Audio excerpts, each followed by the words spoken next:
Bonjour à tous, j'espère que vous allez bien. En tout cas, chez nous, tout va bien. Alors aujourd'hui, c'est une journée un petit peu particulière puisque je vais me présenter pour les nouvelles personnes qui vont nous suivre dorénavant, puisque notre chaîne Cuisine Pratique pour les non-voyants verra ces vidéos également reprises sur la chaîne de l'association Phoenix. Donc nous nous réjouissons de cette collaboration. Voilà, on espère qu'on va pouvoir faire de belles choses et vous présenter de belles recettes.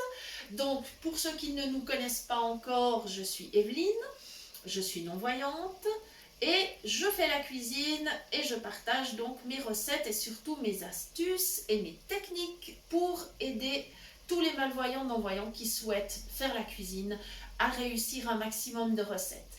Derrière la caméra, il y a mon mari, c'est Jean-Noël, mais je vais lui demander s'il veut bien venir à côté de moi, se présenter.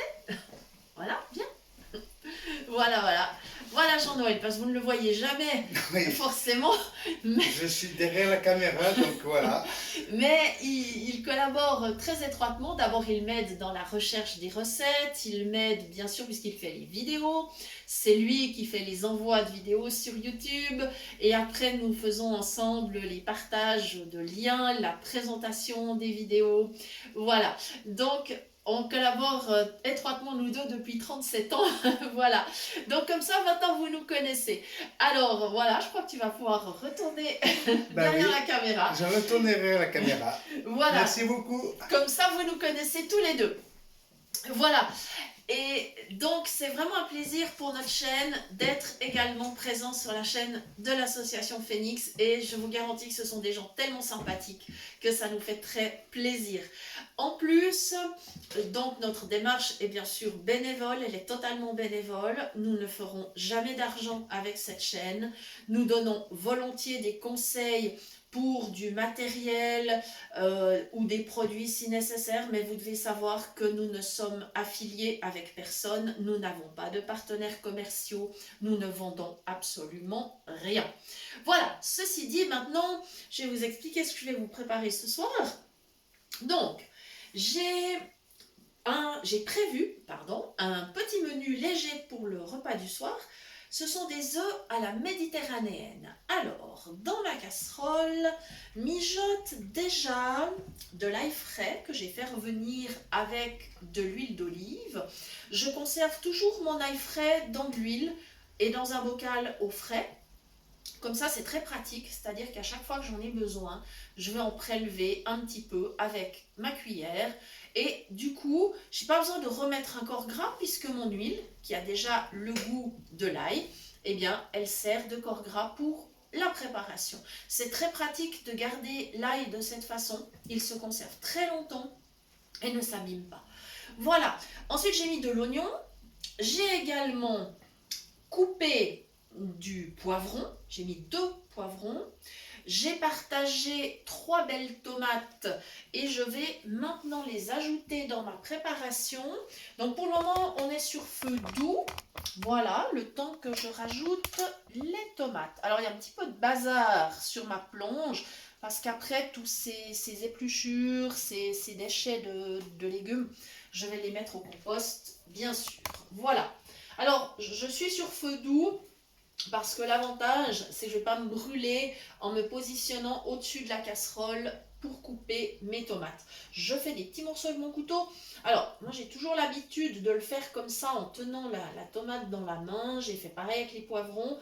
Mais si vous n'êtes pas trop sûr, prenez une planche, n'hésitez pas. Voilà, il faut travailler en sécurité. Ce couteau-là n'est pas très acéré. Donc vraiment, j'ai on va dire un minimum de risque, peut-être même un risque, je pense, très proche de zéro en fait. Voilà, voilà, comme ça, c'est pas trop chaud. Et puis je vérifie toujours avec mes mains quand même le bord de la casserole pour être sûr, évidemment, que mes morceaux de tomates vont à l'intérieur et non pas sur la plaque de cuisson. Voilà. Voilà, donc c'est une recette avec on va dire des fruits légumes hein, du soleil, puisque la tomate, le poivron s'apparentent plutôt aux fruits. On est en pleine saison, ils sont pleins de vitamines, ils sont peu caloriques. Que demander de mieux? Ils contiennent également des fibres, excellentes pour la digestion. Donc c'est un repas qui va être très équilibré, puisque nous aurons un petit peu de matière grasse quand même, ça c'est indispensable.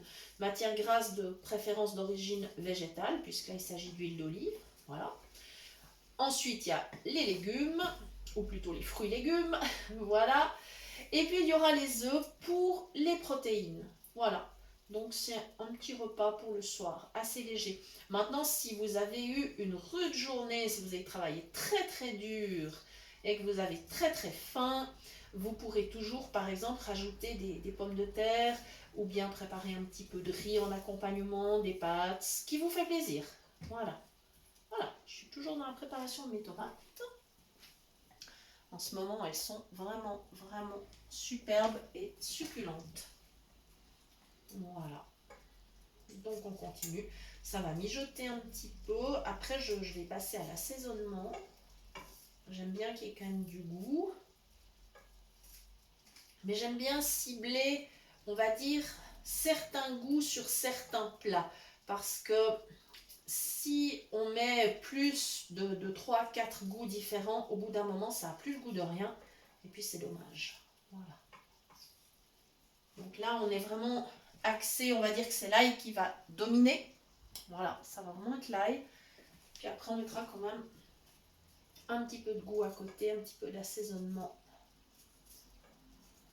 Voilà.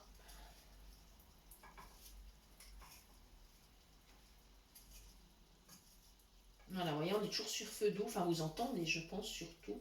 Voilà. Je vous donne un petit conseil pour les oignons, tant que j'y pense. Quand vous les épluchez, alors évidemment, vous commencez par les extrémités, ça c'est sûr, parce que ça vous facilite la vie pour enlever la peau. Et ensuite, il faut bien sentir avec les doigts que toutes les petites peaux soient parties, parce que c'est pas très agréable si vous les retrouvez après dans votre assiette. Et si l'oignon vous fait pleurer, parce qu'il y a des personnes vraiment qui sont très sensibles à ça, si c'est le cas, à ce moment-là, avant de commencer à le couper, c'est-à-dire une fois qu'il est épluché, avant de commencer à le couper, passez-le sous l'eau. C'est une astuce qui réduit déjà beaucoup cette diffusion de cette substance irritante en fait pour les yeux qui est contenue dans l'oignon. Et puis si vraiment, vraiment, c'est la catastrophe et que vous pleurez tout le temps en préparant les oignons, alors la seule solution, eh bien, c'est les lunettes de piscine. C'est la seule chose qui protège vraiment. Voilà. Comme ceci. Presque terminé avec les tomates. Je vais bientôt pouvoir remonter le feu. Oui, je suis à la dernière partie. C'est voilà.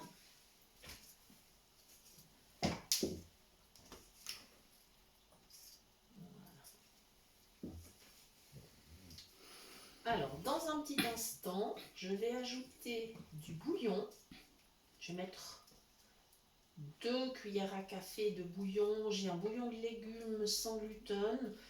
Si vous utilisez les bouillons cubes, ça correspondra à 2.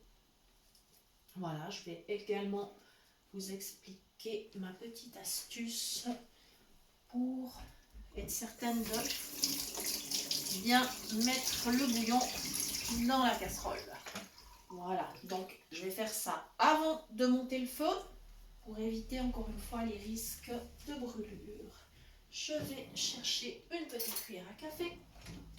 Voilà, dans l'armoire. Je prends mon pot de bouillon. Voilà. Donc selon vos goûts, si vous travaillez avec les bouillons cubes, entre 1 et 2. Alors voilà, je me positionne au-dessus de ma casserole. Je prélève une cuillère à café de mon bouillon. Et avant de verser, avec la main, je me positionne sur le bord de la casserole. Je suis sûre que la cuillère est à l'intérieur et je tourne. Voilà, c'est mon astuce. Voilà, et je le fais une seconde fois. Voilà, voilà. Comme ceci. Voilà, et ensuite, je vais ajouter des petites baies de poivre. J'aime bien mettre des baies de poivre dans les plats mijotés. Après, dans certains autres plats, j'ai toujours du poivre du moulin, bien sûr. Mais là, quand ça mijote, j'aime bien les petites baies. Il en existe de plusieurs sortes, pour avoir des mélanges de poivre, du poivre noir, poivre blanc, poivre vert, baies de poivre rose. Ça y est, vraiment du choix. Voilà. Pas exagéré, mais j'aime assez bien quand c'est bien relevé. Et voilà. C'est parfait. Voilà. Maintenant, je vais monter le feu.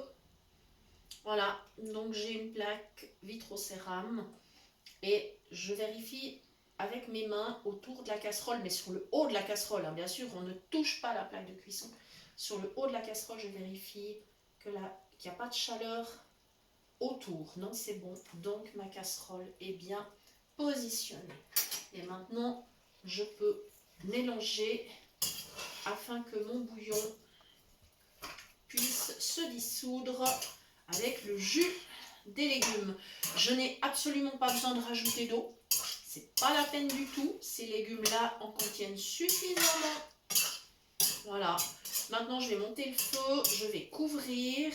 Et dès que ça va être assez chaud, je baisserai quand même un petit peu. Ça ira à la moitié. Mon système de cuisson va jusqu'à 9. Donc, ça veut dire que je serai en 4 et 5, probablement. Voilà. Après, moi, c'est toujours à l'oreille. Hein. J'ai pris vraiment cette habitude. Moi, c'est vraiment à l'oreille. Voilà. Voilà. Et là, ça va mijoter. Donc, on va faire une petite pause, un tout petit moment. Et je vous retrouve tout à l'heure pour la fin de la préparation du plat. Voilà, mes petits légumes ont bien compoté. Je viens d'arrêter la plaque. Vous entendez, ça mijote encore un tout petit peu. J'ai ajouté une tombée de vin blanc pour le goût. Voilà, j'ai fait ça évidemment à l'oreille. Juste une petite tombée. Voilà, maintenant. Alors maintenant, il y a deux options bien sûr. On peut laisser refroidir par exemple si on a peur de se brûler. Ou alors on peut prendre des gants de protection. Mais alors des gants qui protègent vraiment bien. Moi, j'ai trouvé en grande surface des gants qui sont recouverts de silicone et qui protègent jusqu'à la fin des avant-bras, c'est-à-dire jusqu'au coude. Alors, c'est vous dire si c'est de la sécurité. C'est pas cher du tout. Je pense que vous trouvez ça vraiment un peu partout dans toutes les enseignes. Voilà. Mais là, j'ai pas de souci parce qu'en fait, les anses de ma casserole ne sont pas chaudes. Alors, je vais pouvoir sortir du feu et j'ai préparé un plat à gratin. Voilà, c'est un plat rond en verre, voilà, que j'utilise pour des préparations qui ne sont pas à trop haute température. Sinon, j'ai d'autres plats qui sont adaptés. Voilà. Alors, maintenant, le transport de la casserole jusqu'à la table. Voilà. Maintenant, je me positionne au-dessus du plat à gratin. Alors en fait, pour avoir un repère, voilà, je pose ma casserole sur le bord du plat et puis gentiment, je vais en arrière, tout gentiment. Le gabarit de mon plat est plus grand que celui de la casserole. Donc comme ça, j'ai pas de risque d'en mettre à côté. J'ai commencé à tourner. Et je vais le faire, mais vraiment en douceur. Voilà, parce que d'une part, je ne veux pas en mettre à côté, d'autre part, je ne veux pas me brûler. Voilà. Et là, en fait, ma casserole, elle suit les bords du plat. Voilà. Voilà. Tout est tourné. Ça y est.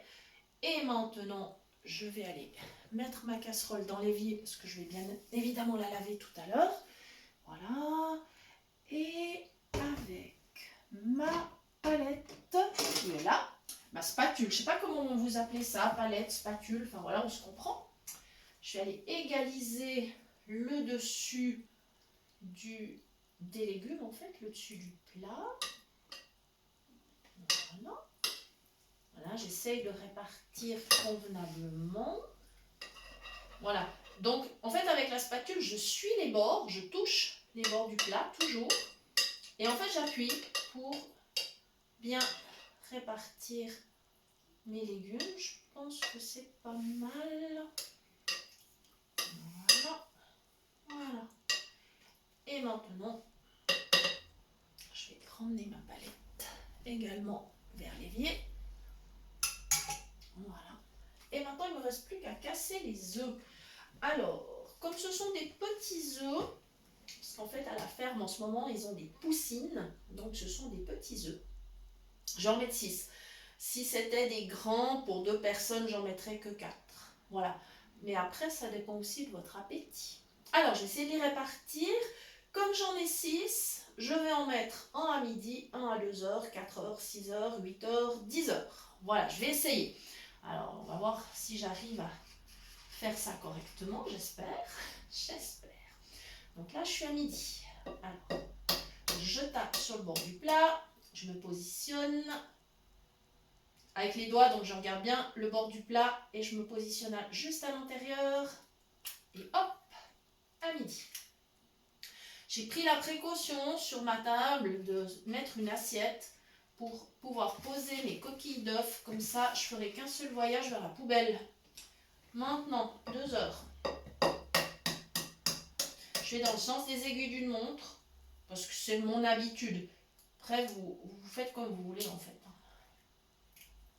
Voilà. Je continue avec le prochain à 4 heures. Voilà. Voilà. 6 heures.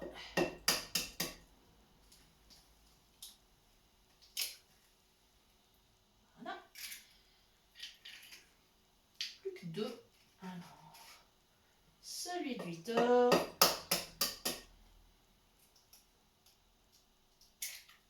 Voilà.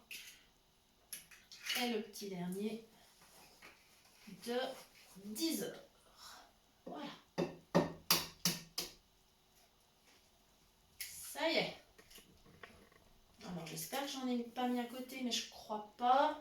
Par contre, j'en ai plein les doigts, mais ça c'est pas grave. Je vais vite les laver. Voilà. Là.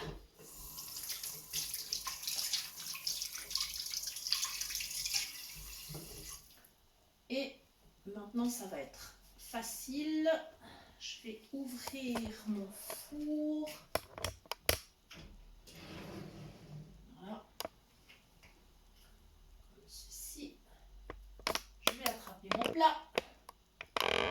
Qui est pas trop chaud, ça va. Je peux y aller tranquille. Je vais le poser sur la plaque. Voilà. Ça y est, il est bien installé.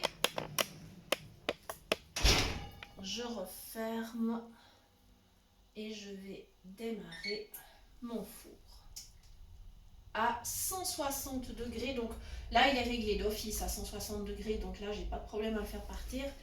Voilà. Et on va laisser cuire pendant 20-25 minutes. Toujours, ça dépend du temps de préchauffage du four. Voilà. Mais le but, c'est de ne pas cuire trop chaud pour que les œufs ne durcissent pas trop. Ils doivent être pris, voilà, comme des œufs coques finalement, mais pas durcis. Voilà. Donc, pour cette recette, j'espère qu'elle vous a fait plaisir. J'espère que vous vous régalerez le jour où vous allez la préparer. Et puis, je vous rappelle que vous pouvez toujours nous contacter à l'adresse suivante, cuisinepratique@mail.ch pour toute demande de recette ou si vous souhaitez recevoir les liens des prochaines vidéos. Encore merci à l'association Phoenix qui nous accueille sur sa chaîne et à très bientôt pour de nouvelles idées cuisine. Merci!